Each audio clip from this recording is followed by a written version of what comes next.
Recording now. So welcome everybody. I do really appreciate you being in here, sharing time and space for our live viewers as well as those on the screen at the moment. I'd like to just start by setting the intention of what this opportunity is about. I did speak to Appio earlier this morning about, I don't know if you know what happened a few weeks ago when I did a Blab for Good, Cara.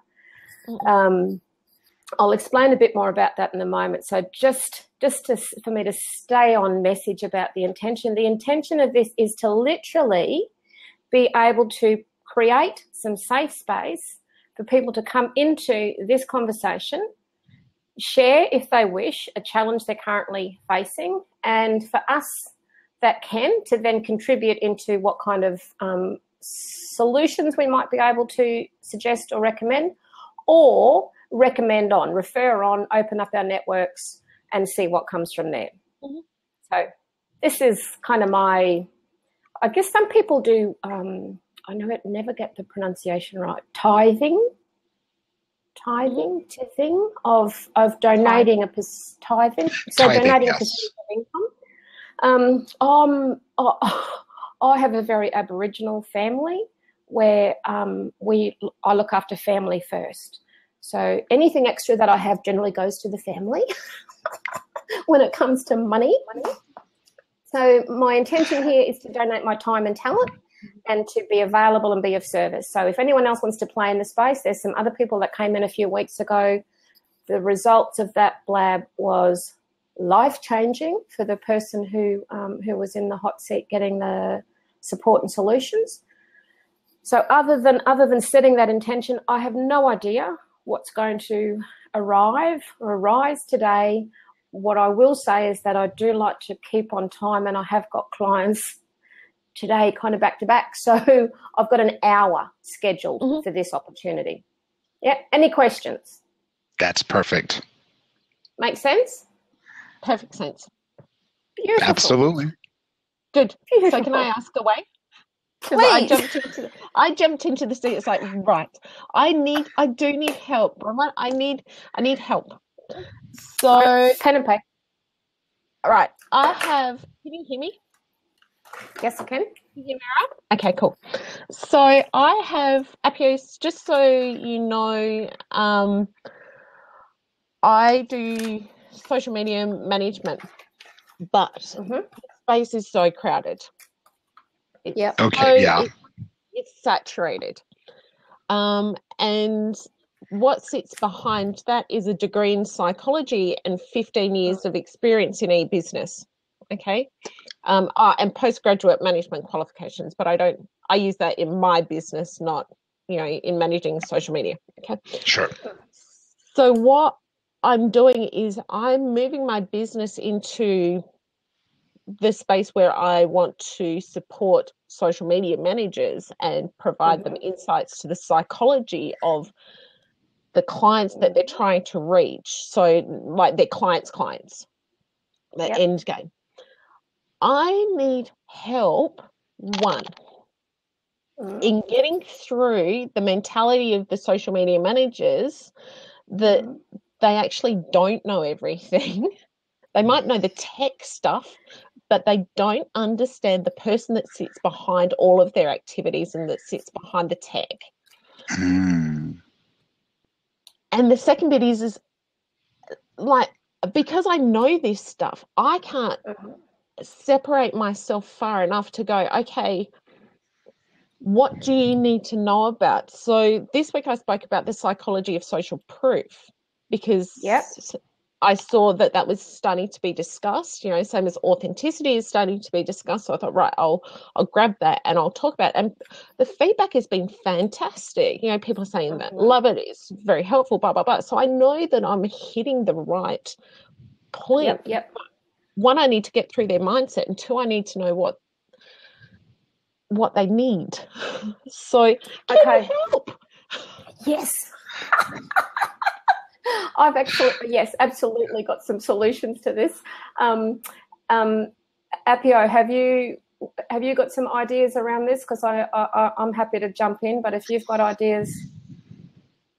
Well, I tends to work. I mean, even though I love the science of psychology and I've studied quite a bit of it myself. In fact, I actually studied to be a therapist for a while before choosing a totally different career path. I tend to work more in an energetic realm of myself. So I, just to kind of give you a little bit about my own background, most folks refer to me as the emotion emancipator, because as an empath, I'm somebody who actually senses emotion. I feel emotion, but I also broadcast a safe space for people so that when I'm working with them, they literally get to feel a sense of what it is that they really want to feel. And so because I work on that energetic level, I tend to go very much by instinct, very much by what I'm feeling, what I'm getting, and what I'm hearing, basically the impressions that I get. And I'm a firm and passionate believer that every single person in this world is empathic to a certain degree or another. Some are much more deliberate about it. Some are much more conscious about that particular ability of us to be able to sense those emotions. But nevertheless, we all have that ability. I mean, that's one of the reasons why we're able to form such strong friendships, why we fall in love, why we're able to build, families and communities and so forth, because we can sense when somebody, has a certain appreciation for us or not. So in that particular way, I would say from that standpoint, and as you're working with people and as you're trying to get a sense of how to guide them and so forth, listen to what your instincts are telling you. Listen to how it feels to you. Pay attention to how it feels, because when you pay attention to your feelings, when you're paying attention to, say, for instance, you want to guide them in a particular way, but it doesn't quite feel good to you, it's basically your guidance saying, okay, maybe I need to go into a different direction and give them something else. Exactly. Yeah. Exactly. So, Cara, what I would throw in on top of that would be some of what I wrote down with that first part of the getting through to the mentality of the managers. I wrote down what sits underneath that is their fear. And we've got a lot of people sitting in these roles that are, the expectations on them is to, generally, as a social media manager, the expectation on them is to know everything. Now, in my world, one of their greatest challenges is that if they admit that they don't know everything, number one, they're going to feel very uncomfortable. Number two, it could threaten their role. Number three, they could quite easily see you as a threat rather than a compliment to their work. Yeah. So like Appio, I would be inclined to be, in a very practical way, be approaching the social media managers to say, and I say this from experience, having learned how not to do some things in spaces where people weren't quite ready to hear my methodology. What I've taught myself to do, because I'm a solutions, like I'm straight there. I hear the problem and I go, bam, I know the solution, bam. And then I forget, maybe they're not quite ready to hear that yet. So some of the steps I've put in place now is to say to my clients, so tell me what's working really well. What is it that you love in this space? Talk to me about that. And that's usually really easy for them. They can go, oh, yeah, blab, like just pour it out. And then I go, okay, awesome, that's fantastic. I've got a good sense on what really lights you up. Where are your challenges? What's really getting in the way of you feeling like you can hit the mark? And generally, there'll be an empty, pregnant pause. Yep. And I go, oh, do I have to talk about that? And I go, well, no. No, seriously, I do. I just go, no. And they go, oh, and I go, so you just want to stay with that problem for a bit longer, do you? And they go, oh, not really. I go, okay, so you know what? Let me know when you're ready. Yeah. And that's hard, like really, really hard for me, because I just want to go, here's your list. Like, it's straightforward. And honestly, anyone who says, oh, it's too hard, I go, get your pen and paper and write your list. It's easy. Like, here's some steps. But I've learned the hard way that not everyone is ready to receive the information. And I suspect for the client base that you're dealing with at the moment, one of the most powerful things that I would imagine you would be able to facilitate is working with that fear in a very practical, real way of being able to ask some of those pointed questions, but backing it up with, so what would be the worst thing that could happen if you did it differently? Yeah. And I was thinking that you were going to go there because I remember a review situation that I had with a manager, and she said to me, okay, so Cara, what do you think's worked really well in the past 3 months? Okay, what do you think hasn't worked so well? And what do you think you'd like to do differently next time? And So how did you feel in that process? Oh, fantastic, empowered. Oddly enough. What a beautiful formula for you. For you to take that exact formula and to be able to share that with your clients and tell the story, Cara. Because I honestly believe that storytelling is one of the most powerful tools we can use. If for you to tell the story about sharing one of your vulnerabilities, and you might like to premise it, if I'm, being a little bit cheeky and making suggestions here, but you might like to premise it even by saying, in a review, a professional review that I took place in, I felt a bit awkward and a bit uncomfortable about going into that review, not really knowing what to expect. But what I got out of it was solid gold. Yeah. So when we can share some of those vulnerabilities, that's in what I'm seeing is that's when people actually build their trust, like and rapport factor with it, respect factor with us, because we're saying to them, look, we're not perfect. No one gets it right all the time, but we know what it's like to not be able to achieve. So when we can open our minds and be prepared for a little bit of the fear, a little bit of the awkwardness, and you might disappoint people and you might not get it right the first time. All of that permission-based language, when we can lead with that, people are more inclined to follow because you go, oh, yeah, well, she's like us. Okay, cool. That's where I think you can greatly influence their mentality, but really encourage them to come up with, well, if this isn't working, what else might? Like, have you put any thought into what else might? And quite often people don't really.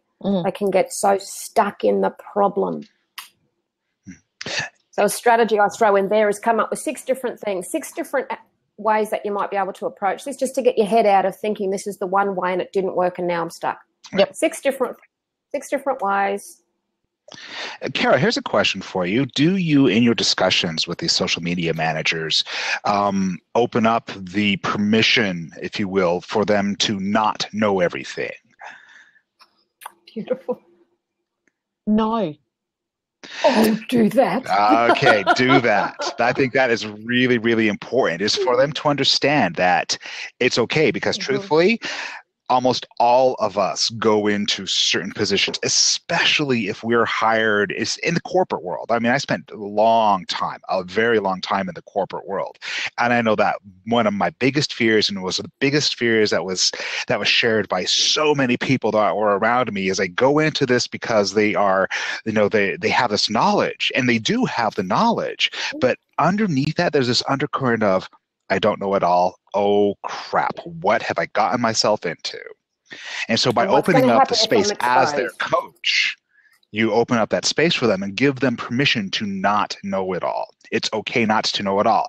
We can keep it between us. You don't necessarily have to divulge that to your coworkers or anybody else.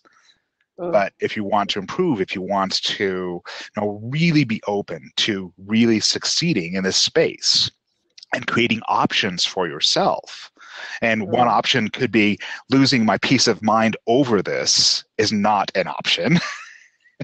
Then you can open up that space to create other options as well. And by having that permission, especially permission from somebody else who has been there, to be human, to not know it all, it gives them a huge sense of empowerment as well. Definitely. It does, because Apiary, what you're doing is reminding me of all of the things, and Bronwyn, you're doing the exact same thing, is reminding all of the things that I do intuitively. Exactly. I know it's okay not to know it all. And you know what? I know it's okay to admit to somebody else that I don't know. I learned that very quickly in the public sector that, you know what, it's okay to go to a minister and go, I'm sorry, minister, I don't know. I will get back to you on that, because giving them false information was worse than saying, I don't know. Yeah, exactly. And if anything, you engender more respect by being able to make that admission and say, let me find out. Yep. Yeah. You know, I learned a very, very valuable lesson in a senior management role where I had been given a task which seemed like a very straightforward task. However, I'd forgotten about the hierarchical community I was dealing with. So I tried to complete this task, couldn't complete it, had to go back to my general manager with a great big amount of humility and say to her, really sorry, I wasn't able to complete that task, and it hurt. I can remember the burning in the throat right down to my heart where it hurt. Yeah, oh yeah. I so didn't want to say those words. That humble pie really takes a hell of a lot to swallow. And failure and disappointment and, you know, like, oh my God, it was a simple task. And I'll never forget the way this woman greeted me. She just went, oh, Bronwyn, I'm so sorry. She said, I should never have put you in that position. She said, that was my mistake. She picked up the phone, she made the call, she got the task completed, and she looked at me and she said, what I need you to know is you just earned yourself a whole big bucket of respect. And I went, but I stuffed up. And she said, no, you didn't. You came to me and said, I've tried my best and it didn't work. I now need to hand it over. She said, that's what I admire. And I was like, holy shit, eh? Yeah. So, Cara, has any of that been helpful?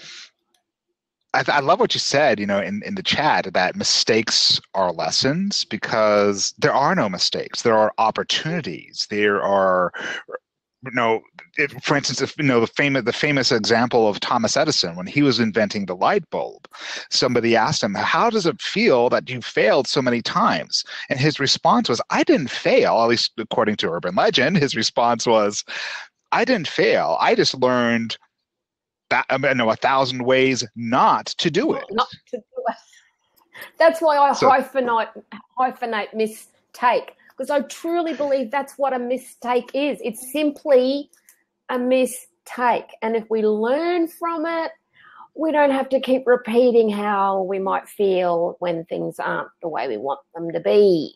Exactly. And the learning how not to do things is also very valuable. Mm-hmm. Oh, God, yeah.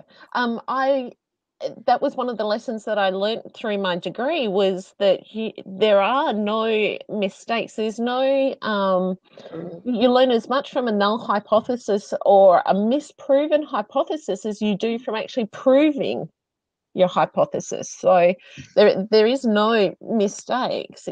It's meant to be. So no. And yeah. This is just it. This is what I need, is that I get so caught up in forgetting or being in what I know and what comes naturally to me, that I just can't step out of that and go, oh, okay. So can I make a suggestion? Mm-hmm. What would it be like if you were to actually write yourself for 30 days permission slips? So on day one, it might start with, I give myself full permission to listen to my intuitive intelligence. Hard. Honestly, it'd be hard. Are you prepared to do it? Yeah, of course. Of course. Because do you know what's likely to happen when you start doing that? I'll come up with the answers myself. Well, you've already got them. They're already sitting there. Yeah. You know that, and you've said that.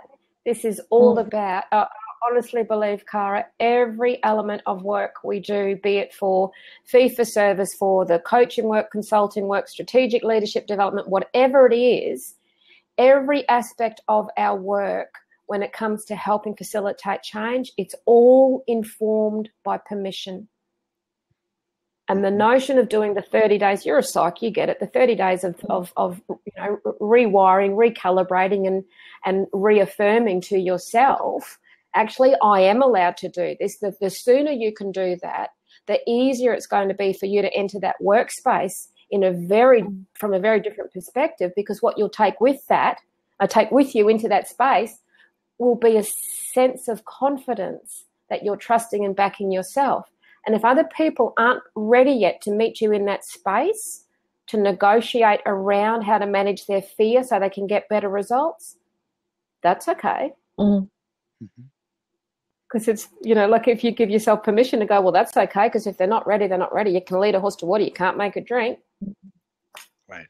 I had a classic example recently where I was asked to go in and assess, from a HR perspective, to go in and assess a situation.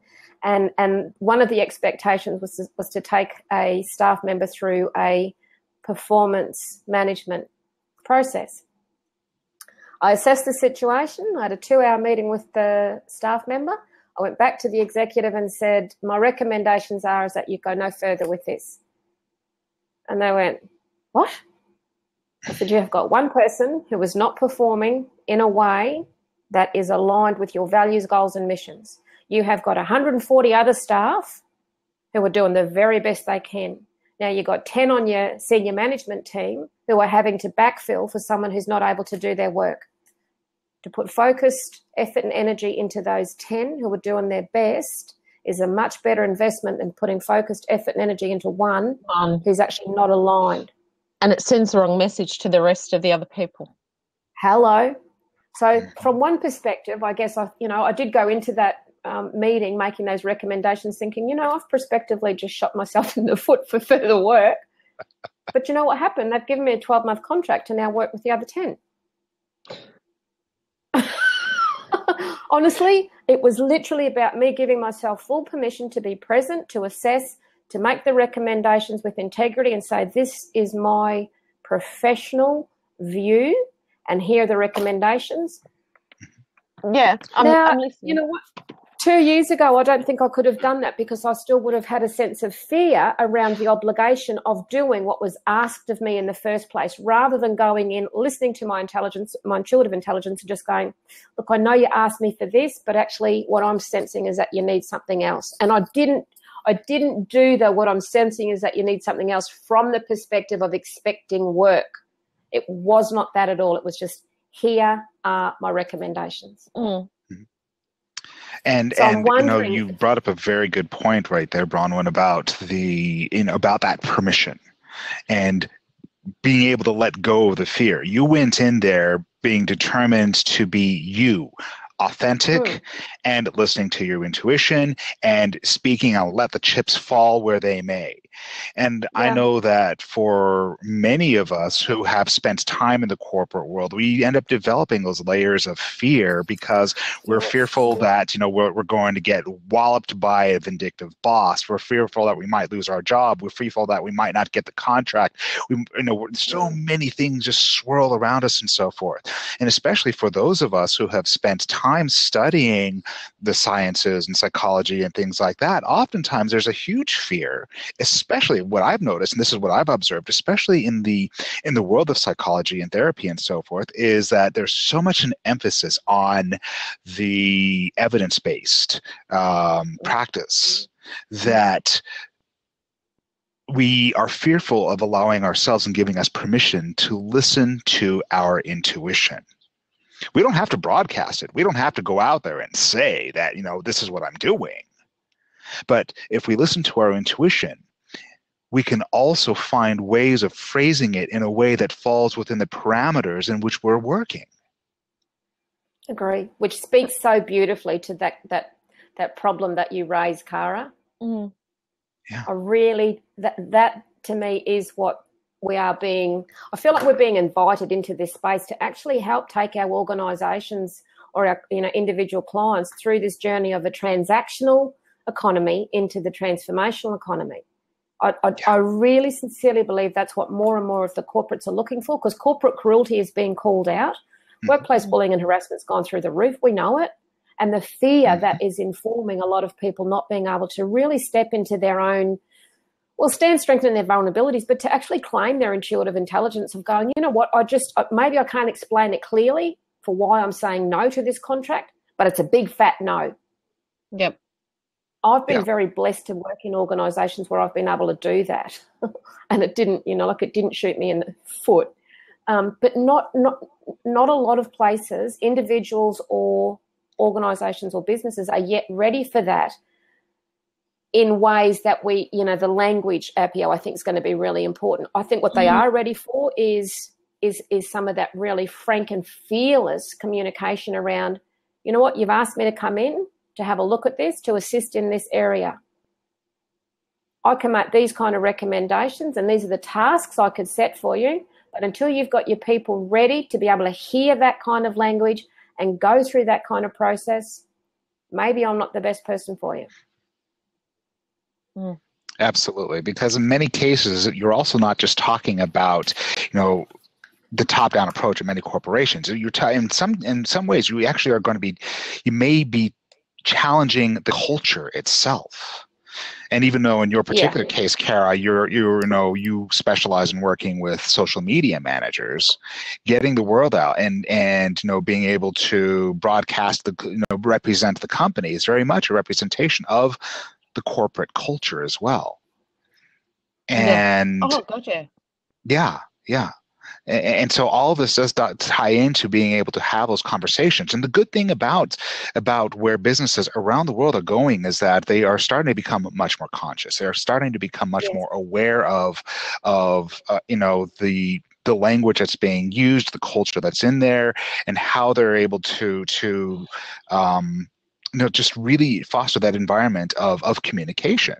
Even corporations that are very entrenched in old industrial age thinking are starting to move forward and really starting to embrace this idea that there is a more holistic approach to business. Yes. And I do believe, Appio and Cara, that more and more organisations, and I like to strip organisations down to, we need to remember people make up organisations, people make up government, people make up corporate. And this whole concept of corporate cultural bullying, what we're actually talking about, in my worldview, is we've got individuals who aren't feeling good about themselves and are therefore operating out of that. Yeah. And then infecting those around them. And I just want to come back to that point I was making before, Cara, about, I think if we can be more frank and fearless in our communications with our clients, what I've learned from not being frank and fearless enough, that I've had 3 clients in 6 years that I really didn't listen to my intuition, and that was primarily driven because I needed the money.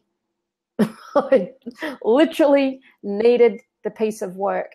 And those 3 times, by ignoring listening to my intuitive intelligence, they came back to bite me on the butt. Yep.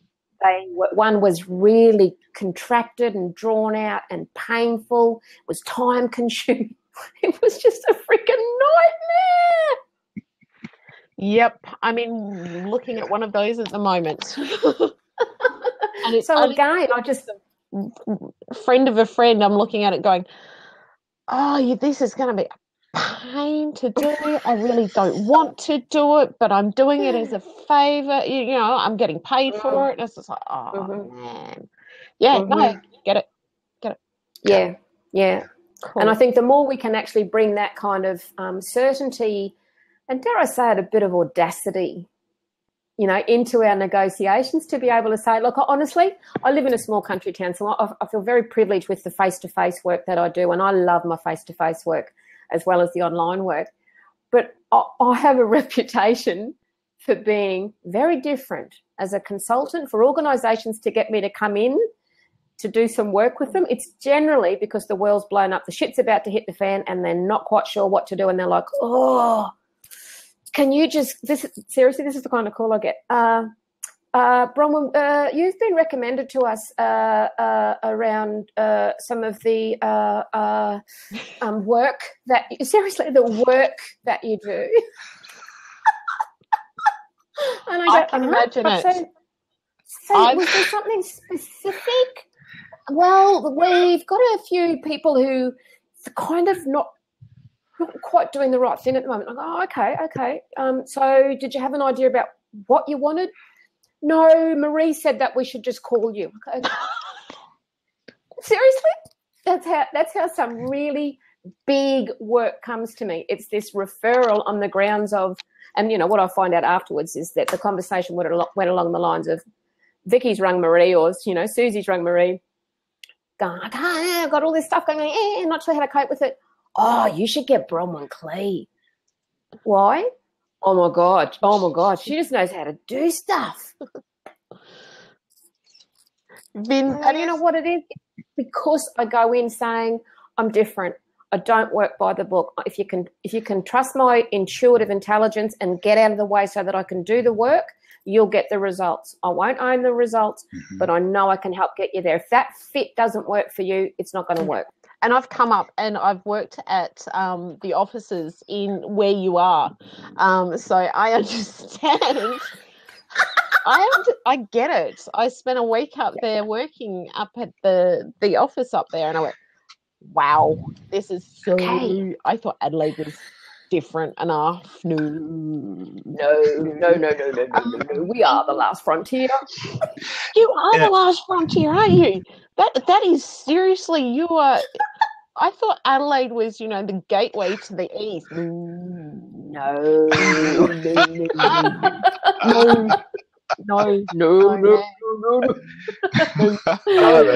She's in pioneer land over there, Appio, or up there. Definitely. And I love it because I'm a pioneer. I just want to pick up here on something Vincent said. In order to hear your intuition, it's important to first calm and quieten the logical brain. Yes and no. Like I understand what your intention is there, Vincent. But I've been in situations where I've not really had any reason to stop and listen to my intuition, but I have been just kind of pulled up quick smart and pulled out of a situation where I've known myself to walk away going, don't even know what just happened there. So I'm not quite, you know what I mean? Like I'm not convinced that we have to be calm and quiet enough to hear that intuitive voice. Sometimes it can literally be a push. Mm-hmm. Yeah, well, I would add to that. Yeah, I would definitely add to that by saying that if we are practiced enough in listening to our intuition, there's almost like a melding between the logical brain and the intuitive brain. And they can complement each other. They can work with each other. I've always been one who feels very passionately about the fact that if you pay attention to how you are feeling in any given moment, regardless of whether it's the intuitive brain or the logical brain, it's the feeling that's going to guide us, and it's the feeling that's going to tell us. So when in the example that you're just giving us, Bronwyn, you were paying attention to how you were feeling about it. It didn't make sense, but you were still paying attention. Good point. And very instinctively to how you were feeling. Mm-hmm. Yeah. What I got out of what Vin said was overthinking. I am a chronic overthinker. Paralysis by analysis?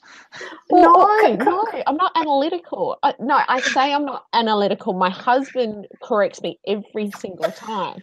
He says, no, you are analytical and you're actually really quite good at it. But no, I look at options and versions and, carry things through to the nth degree. I'm just one of those chronic overthinkers. Well, can I suggest, again, back to the strategy of the permission notes, might that be something else you might give yourself permission to think a bit differently about? I have had, thank you. I've had this book sitting here, and I went to a coaching session, a one-day intensive coaching session earlier this year, and I've had this book, and I used like 6 pages in it. I went, I've been wondering what to use the rest of it for. Guess what it's going to be? There's going to be another 30 pages used in this book on my permission, and it's going to be one a day. It's going to be a day to a page. Beautiful. I love it. Well, might I suggest to really help to support you around that, might we check in 14 to 15 days time and just check in with you and see how you're going with my permission slips? Because I would sincerely love to know what your observations will be around the different experiences, because I know they will be. I just know it. Yep. And I will be going with my intuition, Appio, and my feelings for that one, because that is, I know that's where my permission problems lie. And it's, I get it. I get this knot in my gut going, no, you don't do it. No, can't admit to that one. No. Exactly. So guess what? When I feel that knot, that one's gone on the page. Yeah. And because again, look, what a beautiful opportunity to give yourself permission to not have the knot. Yeah. You know, because those, Yes. oh man, Yes. they can be nasty. Especially if you don't pay attention to it, you go through and it gets worse. Then it's like, oh. Yeah, they certainly build those knots. So. Wow. Well, thank you. And it ain't fun. How you feeling, Cara? I'm not saying relieved, but it's lighter. I'm feeling lighter from it. So, you know, I was coming in, it's like, okay, I need that list of things that I can check off. You know, well, Carrie, you should really discuss this and this and this and this and this. Thank you for not giving that to me. Thank you for not giving that to me, because I think what you've given to me is actually more important in the bigger picture and in the long term. So I think that's great. So fantastic. I'm so glad. To you too. So honestly, I really want to keep these conversations happening around this, you know, the opportunity. I know for me already, having been on Blab, I think it's 86 days. I think I saw that on my profile somewhere, something like that. The amount of gold I have received in this space, it's just been phenomenal. So the last Blab for Good that I did, Cara, I invited Kate and Rod Powers. They're the authors of a book called My Underpants Rule, and it's a book about keeping kids safe. So part of my background has been advocating for keeping kids safe, really. I was a child protective behaviours trainer, practitioner, sat on the national board for 3 years, blah, blah. And I don't mean that to downgrade the work, but it was a very big part of my life. So my 31-year-old daughter rings me about a month ago and says, Mum, I've just seen this thing on Facebook. It's a book called My Underpants Rule. Australian ex-police officer and her husband wrote the book. They need your help. Can you do something? And I'm like, of course. I don't know what the something is, my love, but Mama will try. So not having really a clue what the trying was going to look like, I put up a tweet. Actually, I introduced myself to Kate and Rod Powers and had to, you know, do the disclaimer. I'm not a weirdo. I'm into doing social good. I think I can help. Put a tweet up to Robert Stern and a few others and just said, you know what, I know that you all care about keeping kids safe, and what I'd like to do is facilitate an opportunity on Blab where we could put this topic up and just see what can come, see what kind of support we might be able to collaboratively achieve. So the beautiful Robert Stern, God, that man's just, I'm just really in awe of his generous heart. Yeah. He helped facilitate a conversation where he brought in, he opened up his network. He brought in mummy bloggers from around the world. He brought in a LinkedIn expert. He brought in an angel investor, a philanthropist. These people just swarmed because they all know of his generous heart and because of the topic. Yep. So the topic touches everyone's heart, right? So within 2 hours, the conversation went from Kate reciting the rhyme in the book, and it's a very powerful rhyme. I'd love to get it, actually, though she sent me a box of books last week. So she's recited the rhyme. People have heard about the book, and then a program, that like a game she's developed to match it, but wanting to develop teacher resources. Someone suggested that a letter be written to Michelle Obama, Lucy Turnbull, the 50 congressmen and women of the US. Like this thing that went from it was amazing. And to be in that seat of facilitating it was such an honor, because of the generosity that just poured in. So, the therapist in me, the coach counselor, was like halfway, okay, so just want to check in with you, Kate. How you doing? She's like, wow, overwhelmed. Yeah. I'm kind of a bit emotionally numb here. She's just like, I don't know what just happened. Like, I'm just sitting here in little old Sydney, Australia, and we've got someone from Geneva who's come in to help support this. So that for me was just the most beautiful validation of, you know what, I can do this. I love connecting people. So to put up a blab for good. And you're so good at it too. Oh, you really are amazing. She is. I just love it. Well, I've been taught by this amazing woman. My mother has, she's got 8 children, 18 grandchildren, and 14 great-grandchildren. So she had her first baby at 17. She was a grandmother at 35. It's a hard life, but my God, that woman has got a heart as big as this planet. And she embedded in me, you do good wherever you possibly can. You give back to your community. And I just had 12 days with her. Flew home on Sunday, and I sat with her having a cup of tea one day, and I said to her, you know what, I can remember as a 12-year-old having to walk 2 miles to get to a bush children's home, so like a space for kids to come from out bush to the coast to get medical help, Appio. I had to walk there to do a Girl Guide badge. Not because I wanted to, but because my mother said, you will do your civic duty badge. I'm like, so we're having this cup of tea, like 50 years or 40 years later, I'm saying to her, I hated your guts, Mama. Like, seriously, the 2 miles that I'd walk there, I'd be thinking, I hate you, Mum. You're such a bitch. I would get there, I would get to the children's home, I would do my civic duty, and I would love it so much I'd forget about having to walk the 2 miles home. And then the 2 miles home, I'd be back on I hate your guts, Mum. I hate your guts. Because it was such a long walk. But, that I totally get that. There was a lot of things that I felt like I was forced to do as a child that now I look back and I'm like, you know what? That did a lot of good for me. I remember one time when some neighbors, they had just moved in. They were actually landscaping their yard, and my mom showed up, and she said, "By the way, they need help with, putting their sod in, the grass in. So go do it." I'm like, "But," no. She said, "No, go." And you know what? It's funny because that experience, I mean, to this day, when I see them, they say, I cannot forget that time when you just showed up and you helped us with wow. And they've been incredible friends with the family, and just, I have very fond memories of that now. But boy, at the time, I was complaining the whole way through. Thank you for telling me that, because I've got 2, Appio, you don't know, I've got 2 children. I've got... a girl who's 10 and a boy who's 8.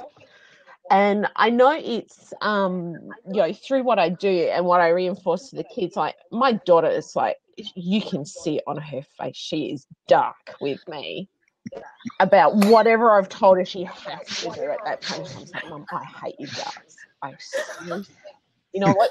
What in hell at this point in time for all I care?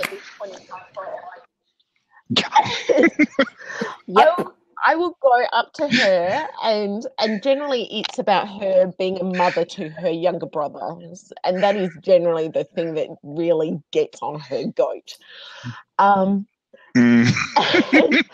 will go and I will kiss her goodnight, and she'll say to me, Mum, I'm sorry, but you were really right. And it's good to know that those lessons will stay with her for life. They do. Because at this point in time, believe me, when I say the same freaking thing every single day, and I feel like I'm not getting through to her, eventually it will click. Absolutely. And it will stick with her for life. It really, really does. I mean, at the time, you get all kinds of nasty looks and, rolling of the eyes and everything else, and, attitude. And But it but does. it's teaching. It really does. Absolutely. It is. It is And teaching. we know that those values that are instilled in those formative years, they become the essence of our foundation. Mm. So it's, you know, like Yes. it's lovely to have people acknowledge how much I love connecting and how good I am at it. I don't do it with an agenda to achieve anything other than being a part of the social glue of contributing to creating a better world for the greater good of all. Because I want to be a part of that world, you know? Yeah. So, Yeah. And, you know, that's why I've dedicated myself to doing the work that I'm doing now, you know, is because I mean, I see so much pain. I feel so much pain, emotional pain that, you know, around me from many of the traumatic experiences that people have experienced as a result of expectations that have been placed on them. We're kind of taking a quick, you know, veer off into the bushes, if you will. But you know, it ties very much into what we're talking about as far as our experiences as children. Yes, there are many good experiences, and some of them, yeah, we may not like them while we're doing them. We may not like them as we're being told you must, but ultimately they end up being good. But on the flip side of that, there's also the experiences that traumatize us, that leave us feeling very, very scarred, and you know, leave us with, you know, a lot of the, you know, the guilt and shame and fear. Fear is the big one. I think that so many of the issues that we face in the corporate world, as well as in our personal lives and in society and so forth, so much of it is fear-based. Absolutely. I really believe that's what drives corporate cruelty. Yeah. Because corporate cruelty is, when you look at fear for what it is, it's false evidence appearing real. The tragedy that I see in corporate is when the pack mentality feeds into it. So, you know, we look at all of the individuals make up corporates, and when we look at individuals operating out of their own fear base as an individual, it's a very different entity to when there's then that pack mentality that comes in to say, actually, we hold the balance of power here from a negative perspective. That's what I find really challenging. However, I do believe that we're starting to see a greater shift away from that now as more and more people, particularly those of us that have got a few life experiences under our belt, and we're going, you know what, that world's not working for me anymore. And as we make our way out and start to see the world from a transformational economy rather than the transactional, I believe that's why we're being called back into those spaces, because we can go back in with the experience that we've got and be able to then talk about with authority what it was like for us in that role, so that people then go, oh, you're one of us. Yeah. And here's the fun part, you know, and now we'll go back into the bushes again. Well, can you hear me okay? Just got a delay. Okay. All right. Yeah. So back into the bushes again, but again, tying into the whole conversation from, you know, as an energy worker, as somebody who is very conscious and tapped into, you know, the flow and current of emotion that's going on around me and so forth. One of the things I can say is that when, you know, back in 2012, when everybody was going crazy about, the Mayan calendar and the end of this, the end of the world, et cetera, and, you know, all the sensationalism going on and so forth. Obviously, the Maya never looked at it that way. They looked at it as the end of an era. It was the end of their calendar, but it was the end of an era. And if you would have asked anybody, you know, of the Maya who lived there in Central America, they would have said the same thing. I really, really, really, at least for me anyway, what I have been picking up on, what I have been sensing is the fact that shift that took place back in December 2012 was in fact an awakening. It was a transition so that now even the most hardened people in the corporate world, the people who live in so much fear and so forth, are starting to wake up to greater consciousness. I agree. They're starting to actually listen to their intuition a bit more. They're starting to listen to their feelings more. Yeah. And they're really starting to get, you know, be guided by that. That was the major shift that took place then, and it is accelerating. It's getting stronger, and there's just so much that I get excited just thinking about it, just tapping into it, just letting myself feel it, how it feels and so forth. There's this incredible undercurrent of people like starting to question the status quo, starting to question the old ways. Yep. And it's exhilarating.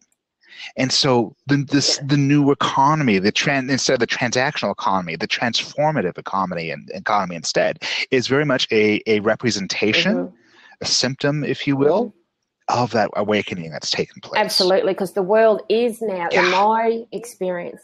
Oh, hello, Ashley. And I think Marg Lambert's in the room. Hey, Ashley. In my experience, it's what it feels like. And Cara, I'd love to know your opinion on this as a fellow Australian. I feel like we're finally able to use some language in workplaces that around emotional wellness, around emotional fitness, around emotional health, that even 5 years ago we couldn't. It just would not have been accepted. Yeah.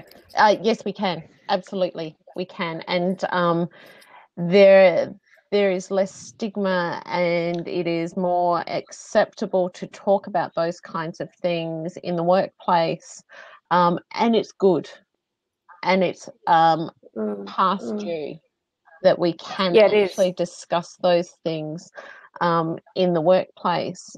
We've still got a long way to go. Yeah, we have. There's a lot. You know, in fact, Vin mentioned mindfulness earlier, and I get really excited when I see many companies. Of course, you know, the newer, more forward-thinking ones are very much tapped into mindfulness, and there's a lot of mindfulness experts out there and so forth. And I get really excited because it does tie into this higher level of consciousness that's taking place. The conversations that couldn't take place 5 years ago. You know, or even sometimes as recently as 3 years ago. Yeah, now those conversations are, in fact, starting to take place. Hey, Joe Show. Oh, aren't you thoughtful to pop in here? Thank you. Oh, look at that. Squirrel. Oh. Ah, shucks. We all need a lift every once in a while. Oh, don't we though? Look at that. Oh, how fascinating. I've just got to try and delete them all. Oh, gee. There we go. Yeah, well, hey, you know, that talking about being mindful. Yes. And being conscious, yeah, right? Exactly. And Joe Show, Titty Boom. Titty Boom. Sorry, Linda, we just got bombed. Hi, Linda. Hi, Linda. How you going? I popped in just to say that you can ban that account. Are you able to see how to do that? I have. I've done that. I'm just trying to delete all of the the messages now, the residual stuff. Also, Joe Simon, I don't know if he knows that somebody's trying to impersonate him, because the name of it was Hey Joe Show. And, you know, Joe Simon, his Joe Show may be going on right this minute. Oh. So, anyway. Oh, okay. Yeah, I may pop over there and let him know. That. But anyway, I didn't want to interrupt your blood. I just saw that happening. I was typing something in the chat, and I saw that happening, and I thought I would just pop in. But what I was typing is I still want to interview you and your friend, Bronwyn. So, love to. Yeah, about that special rule. Yeah, please do. Well, will you send me a direct message on Twitter? Yes. Please, Linda. That'd be fantastic. Yeah, okay. Beautiful. Look forward to that. Lovely. Thank you. Appreciate that. Cara, just on that topic of the, we've still got a long way to go around helping shape and change the workplaces. I sincerely believe that it's up to us. As we've all being invited back into that corporate world, I do think we've got an ideal opportunity to help influence the change from that position of sharing that, you know what, we've been where you are. Mm. We know what it's like, and I can remember feeling very confronted by others that probably knew more than me, and my fear of being exposed to not know enough was horrible. I can almost still taste what that felt like as an experience. And if someone had have been able to have come alongside of me, which I was blessed to have a couple of people made it, but for people to have, I want to say experts in a positive way, for knowledge keepers to have come alongside and worked with me from that angle of, tell us what you have been doing that's worked really well. What's that felt like? What would it take for you to be able to do more of that? Now let's look at where the challenges are. What would it feel like for that to be different? What are some of the things that you might want to do differently? I just feel like that kind of approach, those strategies would have just worked a treat. Yeah, I'm just thinking back to that original challenge that you presented to us, and man, imagine if we could influence other decision makers to be able to start working with their teams from that kind of perspective. Yeah, and even open up that by opening up that space of that permission to not know it all. By giving them permission and then saying it's and not only that, but so that they can learn that they can also give permission to their direct reports, to the people within their culture. As long as you are doing the best that you possibly can, and as long as you find the resources, as long as you're constantly challenging yourself to grow and to learn and to expand, and as long as all of us are coming together within the company for the greater good, so we can do good, not just as a company, not just for the shareholders, but as our mission. Because the truth is that every single company that's out there exists not to make money, but to provide a service, to do something good, to solve a problem. And if we can look at it from that perspective, and if we can help these leaders understand that they are indeed problem solvers, and that every single person that's in that system, not individuals, but the system as a whole, are there as contributing to the resolution of that problem. And yes, you have permission to not know it all. Imagine the incredible things that can take place. I get chills of thinking about that one. Hey, folks, I'm going to wrap this up because we are almost at time, and I've got clients on their way. So I want to say thank you very much, Cara. I really appreciate you coming in and putting up those challenges to us. And thank you. I'm glad that you've got some strategies there. You're going to work on that permission commitment for 30 days and recalibrate your new beliefs that you can give yourself permission to do it differently. And we'll check back in a couple of weeks' time. I'd love that. That'll be fun to just get a sense on where you're up to.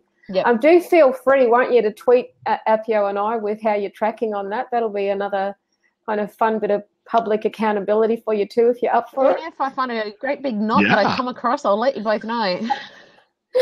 Please do. We might be the knot busters, brother. You can be my knot busters. That's right. We can totally do that. Gotta unknot those knots. Okay, so thank you very much, and for all of the chat community, and Cara and Appio, thanks for just adjudicating and facilitating that chat.